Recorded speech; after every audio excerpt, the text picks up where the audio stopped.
안녕하세요. TQQQ를 적립식 투자하는 해리입니다. 먼저 좋아요, 댓글, 구독은 제가 영상 제작하는 데 큰 힘이 됩니다. 오늘은 강세장 중 어디쯤 왔을까? 라는 제목의 영상을 만들었습니다. 왜 이런 영상을 만들었냐면 제가 활동하고 있는 카페에서 주식으로 은퇴하고 싶은 고민을 적은 글이 인기글이 됐습니다. 고민을 주신 글쓴이님께서도 여러가지 계획을 하신 듯 하였습니다. 하지만 댓글들은 무리다. 22년 하락장을 겪어봐야 한다. 비관적인 내용이 대다수를 이뤘습니다. 대충 후어봐도 7,080%는 비관적으로 대답을 하신 듯 해보였습니다. 여기서 글쓴이님과 댓글을 써주신 분들의 의견을 무시하는 것이 아니라 존중합니다. 저는 그 분들의 고민과 조언을 별개로 다른 이야기를 하고자 썸네일의 제목을 지었습니다. 저는 현재 주식시장에서의 심리를 파악하고자 이 영상을 제작해봤습니다. 지금 보고 계시는 시계추는 하워드 막스의 시계추입니다. 공포에서 탐욕 구간을 마치 시계추처럼 왔다 갔다 하죠. 첫 평가 구간과 고평가 구간을 왔다 갔다 합니다. 저는 그래서 비교를 해봤습니다. 하락장의 제일 바닥에서의 비관론이 100% 가득할 때와 상승장의 제일 꼭대기에서 낙관론이 100% 가득할 때를 비교하면 지금 상승장의 어느 정도의 위치에 있는가?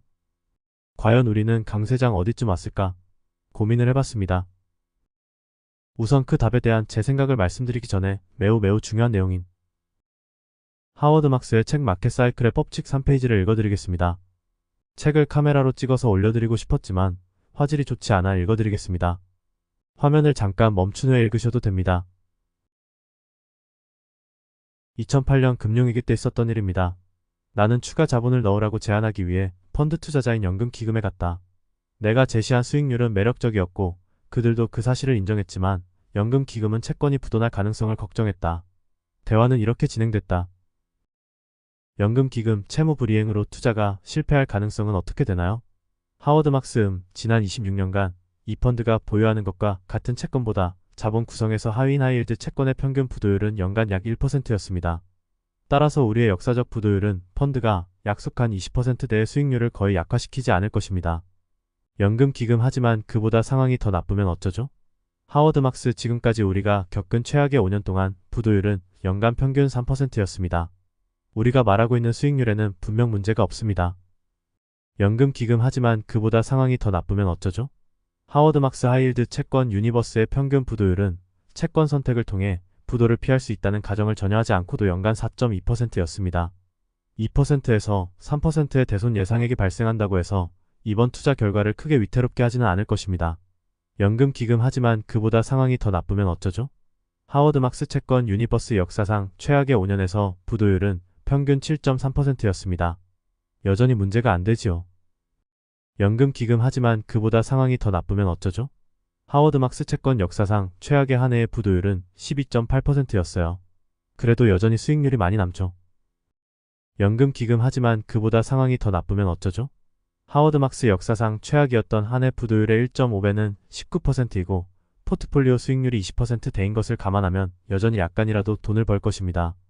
그리고 이런 최소한의 수익률을 결과로 얻으려면 그 자릿수의 디폴트가 매년 일어나야만 합니다. 딱 한 번이 아니라요. 연금기금 하지만 그보다 상황이 더 나쁘면 어쩌죠? 요약하면 하워드 막스는 2008년 금융위기를 겪는 중에 연금기금에 추가 자금을 넣으라고 제안하기 위해 연금기금에 찾아갔었습니다. 하지만 연금기금은 지나치게 세밀하게 질문을 던지며 끝없는 부정적인 가정을 했습니다. 이때가 2008년에 비관론이 극에 달았던 때의 투자자의 위험에 대한 태도입니다. 이때 투자자는 비관적이고 부정적이고 회의적으로 의심하고 소극적인 태도를 가집니다.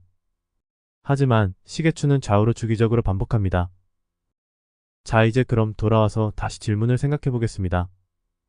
지금 상승장의 어느 정도의 위치에 있는가? 과연 우리는 강세장 어디쯤 왔을까? 에 대한 제 생각을 말씀드리겠습니다. 개인정보와 익명 때문에 제가 비록 카페글과 댓글을 공개하지는 못하지만 저는 카페글과 댓글을 읽고 비관론이 80%의 주류 의견이라고 생각했습니다.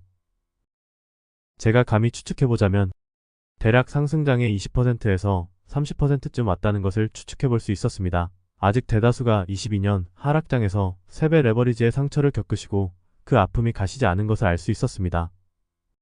비록 2008년 금융위기처럼 극단적인 비관론까지는 아니지만 비관론과 회의적인 시각이 존재한다는 점에서는 공통점이 있습니다.